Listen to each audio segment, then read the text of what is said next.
Okay, this video is from the book Best Christian Art by me, Pete Rogers. We're on chapter 20, Christian movies, best Christian movies. You know, my favorite Christmas movie is It's a Wonderful Life with Jimmy Stewart.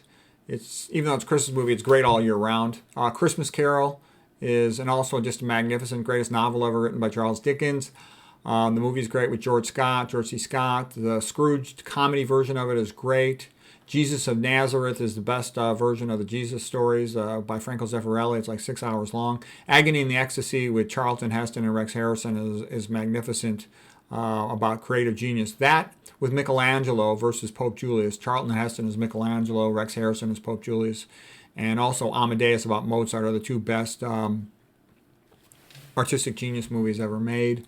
Ten Commandments, magnificent, directed by Cecil DeMille, starring Charlton Heston. Also, you'll notice that Charlton Heston is in a lot of the greatest movies of all time, especially the greatest Christian movies of all time.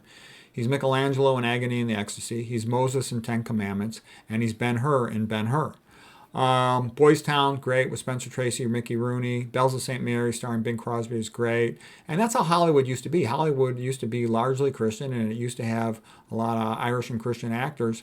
And it was great. Nowadays, Hollywood is atheistic, and it's a piece of crap. It's perverted, it's vulgar, it's disgusting, and they got action flicks with special effects for retards. It's just, I haven't been to a movie in like 25 years, or at least 20. It's so bad. Sergeant York was the best action movie. Monty Python and the Holy Grail, best Christian comedy. Pinocchio, perhaps the best Christian animated film. I thought the animated film Snow White and the Seven Dwarfs, the 1930 version, was also really great. All the great literature books, most of them have movies. Boys Town with Spencer Tracy and Mickey Rooney was great.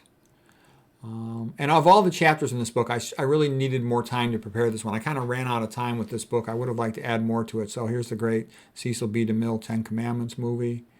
Yul Brynner as the Pharaoh.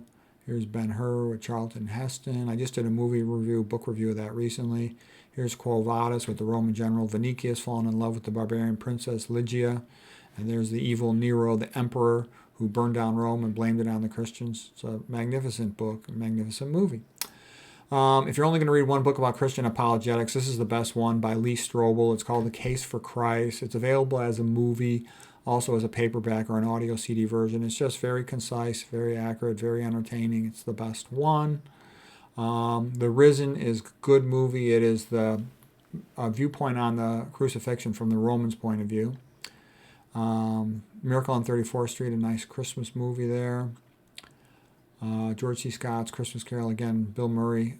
Scrooged is great. Oh, here's a picture from A Wonderful Life. What a magnificent movie that is. One of the all-time greatest movies.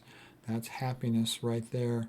Here's The Passion, sort of the Mel Gibson one, and a little bit too much on the beatings, but it's a great movie.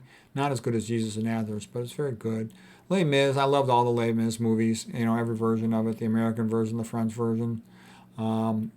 This is really good. It's just such a magnificent novel by Victor Hugo, the French author. And here it is, Franco Zeffirili's Jesus of Nazareth. It's about 6 hours long, but it is the most biblically accurate, and emotionally it's fantastic too. God is Not Dead. Good movie. This guy Kevin Sorbo's made a lot of good sort of modern Christian movies. Dean Cain also is doing good with that. The Chronicles of Narnia. There's a bunch of good, the different parts of Chronicles of Narnia. I like the first one especially, The Lion, the Witch, and the Wardrobe.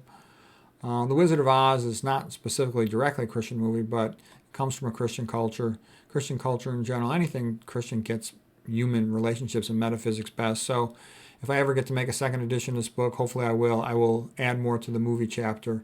So that's all I got for now. I hope that was enjoyable.